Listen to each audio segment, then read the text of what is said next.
of nectar. But as it struggles with the flower, it's also dusted with pollen. When the bee visits other Brazil nut flowers, the pollen shakes loose, the bee gets a meal, and the flowers are fertilized.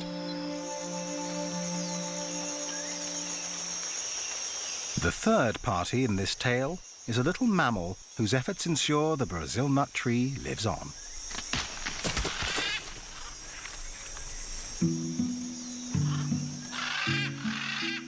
An agouti is one of the few creatures in the rainforest with strong enough teeth to break the outer shell of the seed pod.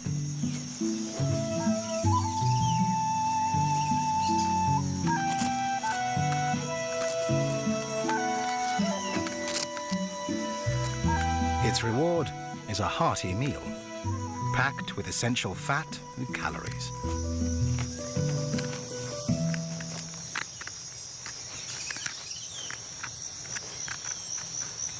A single pod can contain up to 25 nuts. Way too many for the agouti to eat in one meal.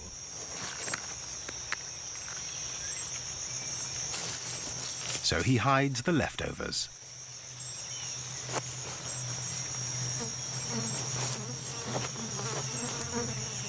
The agouti buries his treasure all over the forest. Some nuts will remain in the ground to germinate and grow into the next generation of Brazil nut trees. Ancient relationships like these are essential to the life of the Amazon. They have made the forest what it is today. But can they endure as the forest changes around them? Much of the Amazon basin lies in Brazil, where deforestation is a major problem. Trees are being burned to clear land for farming and cut down to meet the demand for lumber. Up to 80% of the logging is illegal. Now the forest may have a fighting chance with the help of an armed task force. The government has declared war on the illegal loggers.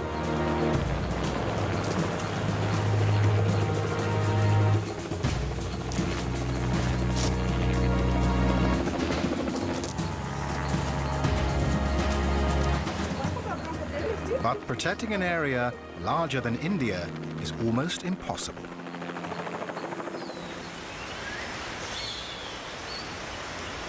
Every day, the Amazon still loses 19 square kilometers of forest. And besides the trees, much more is lost. A complex living community filled with undiscovered secrets that could benefit all mankind. Among its other wonders, the Amazon is the world's medicine chest. Scientists already know that over a quarter of the active ingredients in cancer-fighting drugs come from the rainforests, even though they have only tested 1% of the plants. Some plants are packed with deadly compounds. They're the source for poisons like cyanide and addictive drugs like nicotine and cocaine. Countless other plants use poisons as chemical defenses. Unripe forest fruits are bitter, toxic, and normally indigestible. But macaws have little to eat during the dry season. They use their strong beaks and agile claws to extract whatever nourishment they can.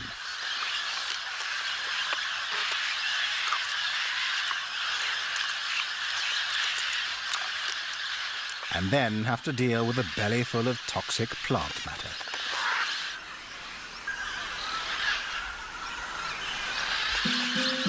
Like other parrots, they have found a solution.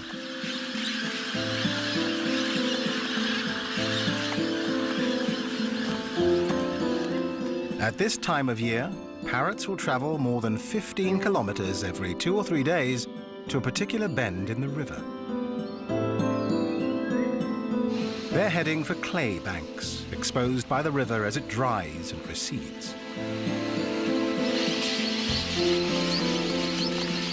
Somehow, the birds have learned over time that clay neutralizes the toxins in their diet, which makes it an essential ingredient for surviving the dry season.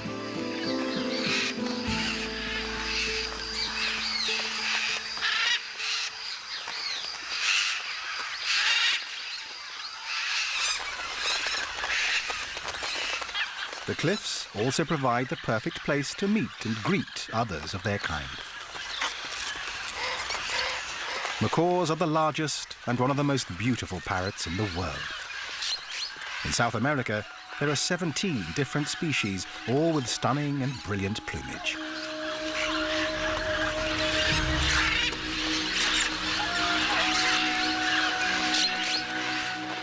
Highly intelligent and extremely sociable, they travel together in large flocks as they search for food.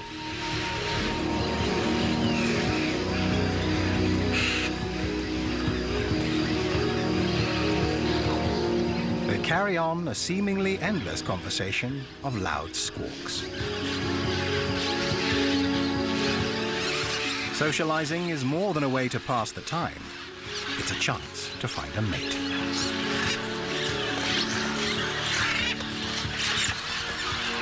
For macaws, this is an important choice. They mate for life.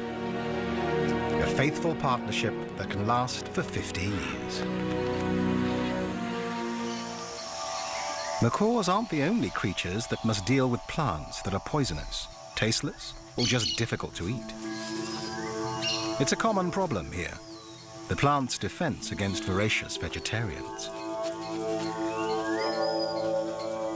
But few creatures are as ingenious as the Amazon's most numerous inhabitants,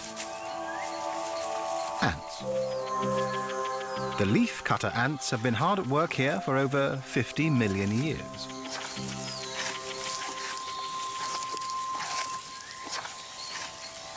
An ant carefully measures out a portion of leaf using her leg span as a guide. Then she removes the piece using jaws that vibrate 1,000 times a second.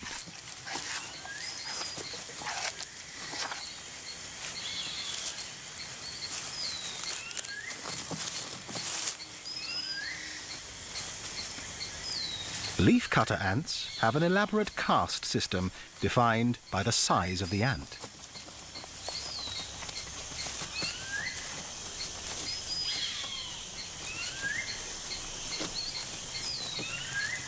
The largest are the soldiers, who stand ready to defend the long lines of medium-sized foragers as they carry the leaf sections back to the nest. The foragers lift loads up to 20 times their own weight, the equivalent of a human carrying a small car.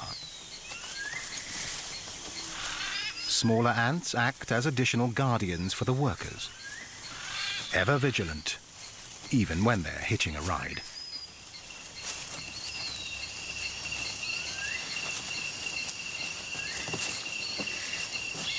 The leafcutter's underground nest can measure over 15 meters in diameter and be up to 5 meters deep.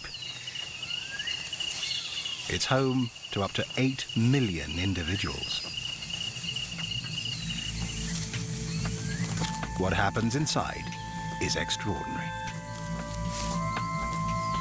Within the nest, leaf portions are handed over to the smallest caste, the gardeners. They chew the leaves into a sticky mass and store it in special chambers.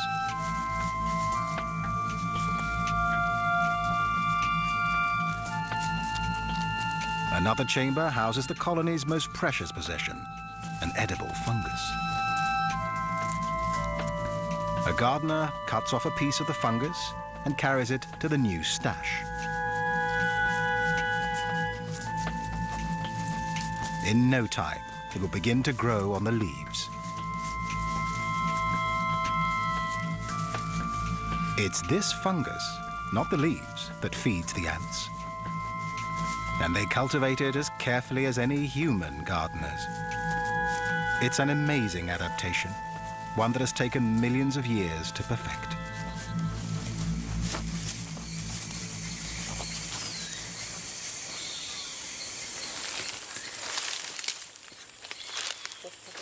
Unlike the leaf cutter ants beneath their feet,